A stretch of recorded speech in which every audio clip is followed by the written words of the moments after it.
আসসালামু আলাইকুম everyone, I hope সবাই অনেক ভালো আছেন। আজকে নিয়ে আসলাম দুটো দারুণ মজার ভর্তা রেসিপি। তো একটি হচ্ছে কাঁঠালের বীজের ভর্তা আর একটি হচ্ছে কাসকি মাছের শুটকির ভর্তা।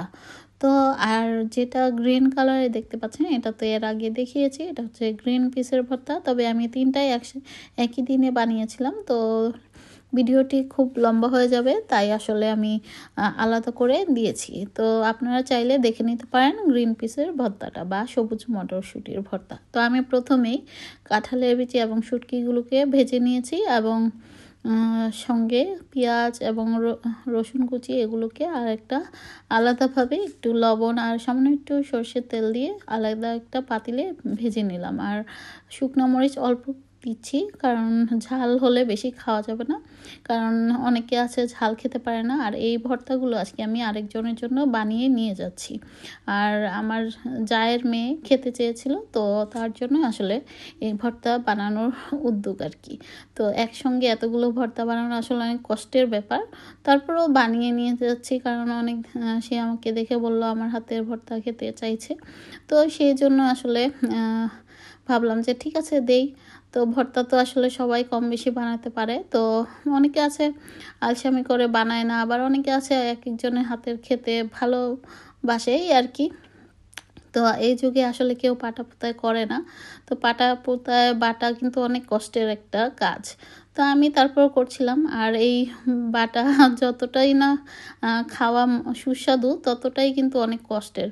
পরে বোঝা যায় যে হাতে যে বা ব্যাক পেন কত যে হয়, মানে যে করে সে বুঝতে পারে। তো যাই হোক, কি আর করা, তারপরেও তো খাওয়া তো লাগেই। তো মাঝে মাঝে আমারও শখ হলে আমিও মাঝে মাঝে পেটে খাই। তো যেহেতু একজন চেয়েছে, তো সেই জন্য তো আর না করা যায় না। তো ব্যথা হলেও মাঝে মাঝে করে দিতে হয় এই আর কি।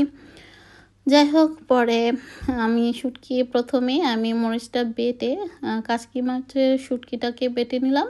তো কাসকি মাছগুলোকে ভালো মতো টেলে নিয়েছি, তারপর ঠান্ডা করে পানি দিয়ে ধুয়ে ভালো মতো তারপর একে একে আমি বেটে নিচ্ছি। এখানে আমি রসুন কোয়াগুলোও দিয়েছি, সঙ্গে সামান্য একটু পেঁয়াজ কুচি ভেজে তারপর দিয়েছি এবং কাঁচা পেঁয়াজও অ্যাড করেছি এবং ধনেপাতা।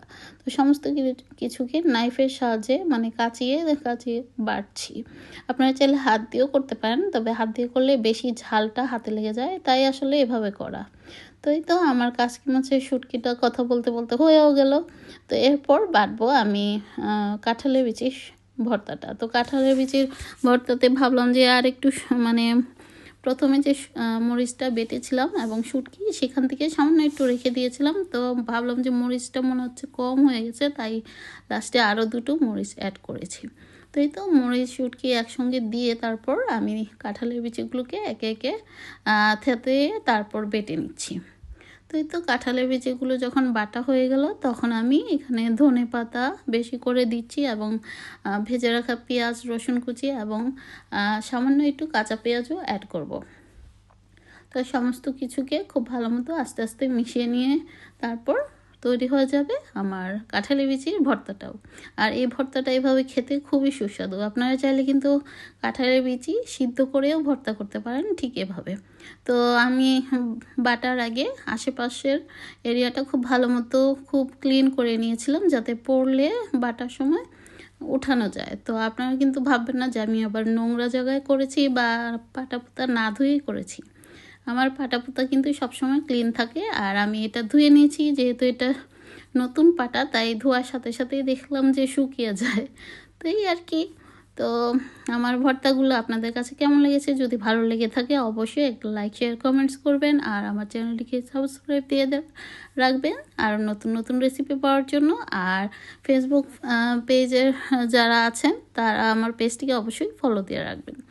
তো আমি তো আপনাদের অবশ্যই ফলো দিয়ে রাখি, যখনই পারি আসলে সময় পাই তখনই আমি চেষ্টা করি আপনাদের কমেন্টসগুলো পড়ে সেই অনুযায়ী রিপ্লাই দিতে। হয়তো একটু লেট হয়, আগে পিছিয়ে হতেই পারে। তো আমারও তো কাজ থাকে বা অন্যান্য কিছু করি, বেশি আমি একা দেখে যে আমার কাজ থাকে না তা কিন্তু মোটেও না, আমারও অনেক কাজ থাকে। তো আমার এক এক করে সবগুলো ভর্তাই কিন্তু বানানো হয়ে গিয়েছে। তো আমি ভর্তা বানানো মানেই তো আর দেরি করা যাবে না, মানে খিদে লেগে যায়। ভর্তা হবে আর ভাত গরম ভাত হবে না তা কি করে হয়। তো ভর্তা মানে আমার খিদা লাগবে আগে, সবার আগে, এবং ভর্তা দিয়ে ভাত খেতে হবে এই আর কি। তো আমি তো ভর্তা দিয়ে ভাত খেতে বসে গেলাম আর সবগুলো ভর্তাই মাশাল্লাহ খুব মজা হয়েছে। তো সামান্য একটু ভর্তা রেখে বাকি ভর্তাগুলোই আমি বক্সে করে নিয়ে নিয়েছি দেওয়ার জন্য।